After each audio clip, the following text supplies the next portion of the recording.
ختم ہو جاتی ہے. یہی حدیث امام طبرانی بالکل یہی حدیث وہاں لائے ہیں. یہاں حدیث انکمپلیٹ ہے.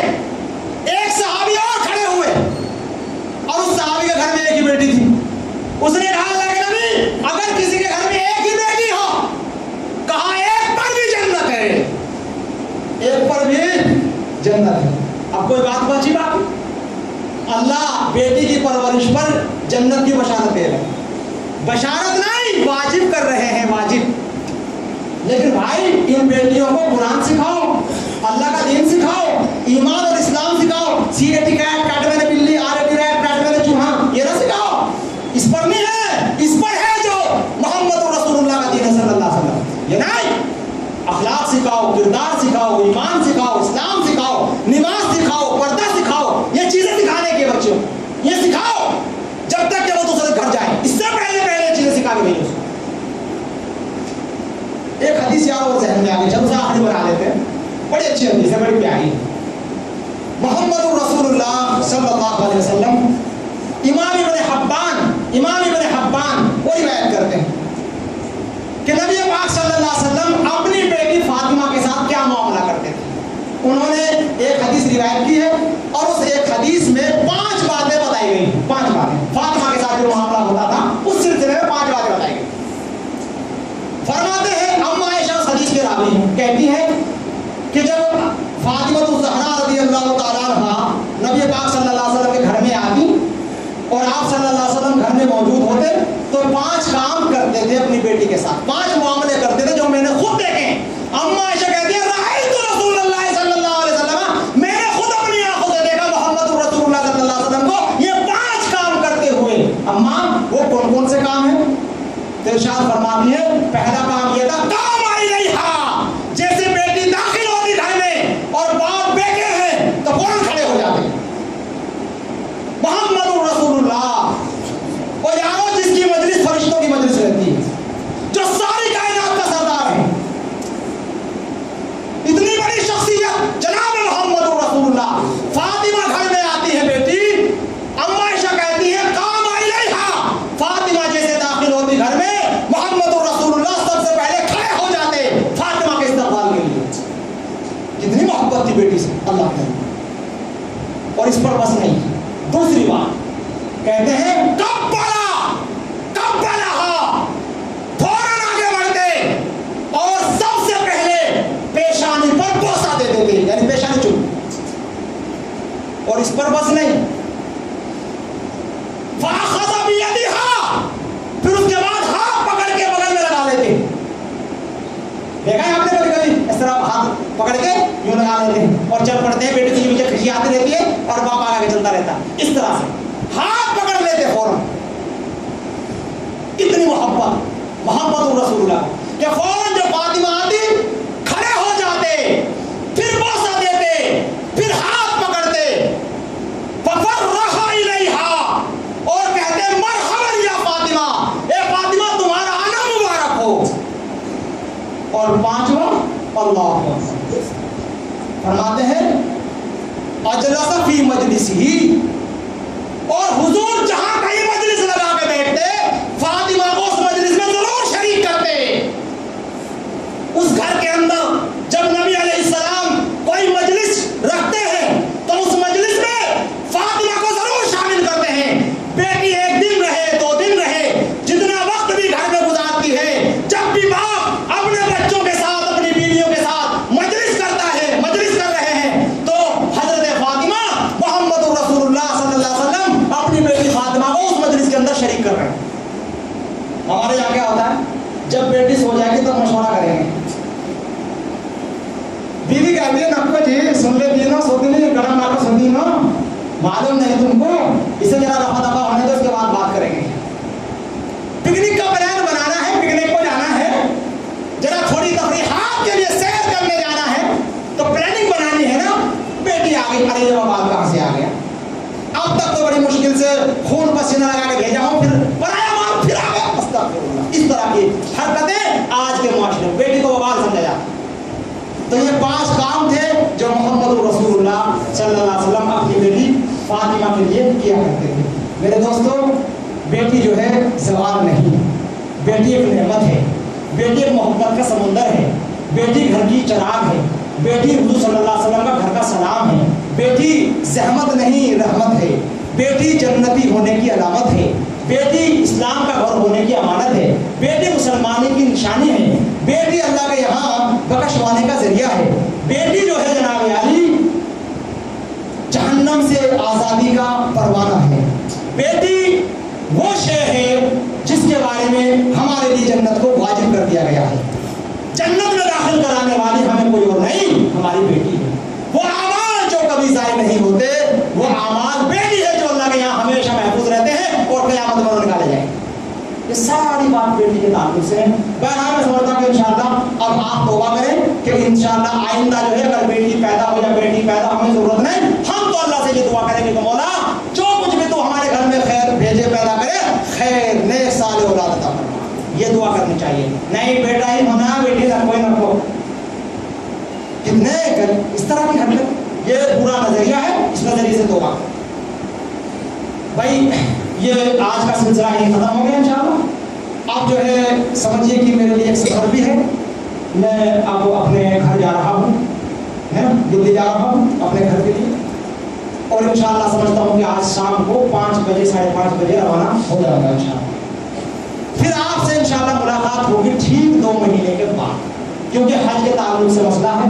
میں پہلے سے یہ بات بیان کرتا آ رہا ہوں کہ مجھے عین جو ہے سمجھیے کہ بقرہ عید کے بعد 2-2.5 مہینے گھر رہنا پڑے گا۔ میں پہلے سے یہ بات بیان کرتا آ رہا ہوں، پہلے سے میں نے یہ بات کئی مرتبہ آپ سے سمجھائی تھی، بتائی تھی، بولی تھی، کئی مرتبہ میں نے یہ بات کر۔ تو بہرحال اب وقت آ گیا ہے جناب کہ میرے والدین، میرے دوسری اور فیملیز کے لوگ، میرے بھائی اور قریبی اور رشتے دار، وہ بھی سب جا رہے ہیں حج کے لیے۔ اللہ تعالیٰ سب سے پہلے ہم دعا کریں اللہ تعالیٰ ان کے حج کو قبول فرمائے اور صحیح سلامتی کے ساتھ خیریت کے ساتھ واپس لائے۔ تو میں اسی سلسلے میں جا رہا ہوں، اور شاید مجھے جو ہے وقفہ بہت لگے گا، کیونکہ انہیں جانا بھی ہے اور پھر واپس آنا ہے۔ جب تک وہ چلے نہ جائیں اور آ نہ جائیں تب تک میں یہاں نہیں آؤں گا انشاءاللہ، اس کے بعد ہی مجھے آنا ہوگا۔ یہ ایک بات ہو گئی۔ دوسری بات یہ ہو گئی کہ یہ ایام جو ہے 2 مہینے کے، ان ایام میں اگرچہ میں رمضان کو دیکھ کے بڑا خوش ہوا، بہت خوش ہوا۔ رمضان کے مہینے میں جس قدر آپ لوگوں نے عبادتیں کی ہیں اور جس قدر آپ نے نوافل کا اہتمام، تہجد کا اہتمام، روزوں کا اہتمام، قیام اللیل کا اہتمام، تراویح کا اہتمام، جو آپ نے جو کیا ہے نا، میں اتنا خوش ہوں، صحیح مانتا ہوں کہ میں بہت خوش ہوں، انتہا خوش ہوں۔ اس کو میرے دوستوں پورے سال برقرار رکھنا، کبھی نماز نہیں چھوڑنا، نمازوں کو ضائع نہیں کرنا، مسجدوں کو خالی نہیں چھوڑنا، کبھی بھی دین سے پیچھے نہیں ہٹنا، ہمیشہ انشاءاللہ پوری زندگی اس دین پر ہمیشہ انشاءاللہ آپ عمل کرتے رہیں گے۔ جو تقویٰ، جو طہارت رمضان مسجدوں کے اندر جو حاضری آپ کی رمضان میں ہوئی ہے، اسی طور پر انشاءاللہ آئندہ ہمیشہ ہمیشہ آپ کی رہنی چاہیے۔ یہ خصوصی ہدایت ہے میری طرف سے آپ کے لیے۔ اس کے علاوہ ایک بات اور بھی ہے، اور وہ یہ ہے کہ انسان جو ہے جب سفر میں جاتا ہے تو اپنا کفن اور دفن موت زندگی ساتھ لے کے جاتا ہے۔ کیا بولے؟ میری کوشش یہ ہے کہ 3 سال ہو گئے، 3 سال سے آپ کے سامنے خطبہ وغیرہ بیان کر رہا ہوں، آپ بھی ماشاءاللہ بڑے دلچسپی کے ساتھ سن رہے ہیں۔ اب بھائی موت زندگی انسان ساتھ میں لے کے جاتا ہے۔ میں نے 3 سال میں ہمیشہ یہ کوشش کی ہے کہ مجھ سے کوئی حضرات بھی ناراض نہ ہو، میں نے یہ کوشش کی کوئی مجھ سے ناراض نہ ہو۔ تقریباً میں اس معاملے میں کامیاب بھی ہوں اللہ کے فضل و کرم سے۔ میں تو یہ سمجھتا ہوں کہ صدر سے لے کے اور واچ مین تک، ہے نا، اوپر سے لے کے نیچے تک شاید مجھ سے کوئی ناراض نہیں، اور اگر کوئی ناراض ہو تو بھائی مجھے معاف کر دینا خدا کے لیے، اور اگر میری طرف سے کوئی معاملہ ہے آپ کا تو انشاءاللہ میں نے معاف کیا کھلے دل سے، برابر۔ تو یہ ایک چیز ہے، کیونکہ حضرت جب مجلس ختم ہوتی ہے اور انسان چل پڑتا ہے سفر میں تو پھر پتہ نہیں کیا ہو جائے، کیا معلوم کیا ہو جائے، اللہ جانے۔ تو اس لیے انشاءاللہ اگر زندگی رہی تو ہماری ملاقات انشاءاللہ پھر جو ہے 2 مہینے کے بعد ہوگی، اور جو میں نے نصیحت کی ہے آپ کو نصیحت پر آپ عمل کرتے رہیے انشاءاللہ، اور میرے لیے دعائیں خیر کرتے رہیے، میرے بچوں کے لیے، میری اولاد کے لیے، میرے خاندان کے لیے اور سارے مسلمانوں کے لیے، سب کے لیے دعا کرتے رہیں، اور ہمیشہ مجھے دعا میں یاد رکھیں، میری صحت کے لیے بھی دعا کریں، اور اسی طریقے سے میں بھی انشاءاللہ ہمیشہ آپ کو دعا میں یاد رکھوں گا، اور ہم آپس میں سب بھائی بھائی ہیں، کوئی کسی کے معاملے میں کوئی برائی نہیں ہے ہمارے دلوں میں، نہ آپ کے دلوں میں ہونی چاہیے، نہ ہی انشاءاللہ ہمارے دلوں میں ہے، کسی کے دل میں کوئی معاملہ نہیں، ہم سب مومن ہیں، انما المؤمنون اخوہ، ہم سب مومن ہیں، سب آپس میں بھائی بھائی ہیں۔ اللہ سے دعا کرو اللہ تعالیٰ مجھے اور آپ کو سب کو نیک عمل کرنے کو ہدایت فرمائے. اللہ وحدہ لا شریک ہمارے گناہوں کو معاف فرمائے. اللہ تعالیٰ ہم سب کو بھائی بھائی اور نیک اور صالح بنائے. اللہ تعالیٰ ہماری جائز مرادوں کو پورا فرمائے, ہمارے دکھ دردوں کو دور فرمائے, اور اللہ وحدہ لا شریک ہم سب کی پریشانی کو ختم فرمائے. اللہ تعالیٰ ہمیں معاف فرما کر ہمیں جنت الفردوس میں جگہ عطا فرمائے. وصلی اللہ علی نبینا محمد وعلی آلہ واصحابہ اجمعین. وآخر دعوانا الحمد للہ.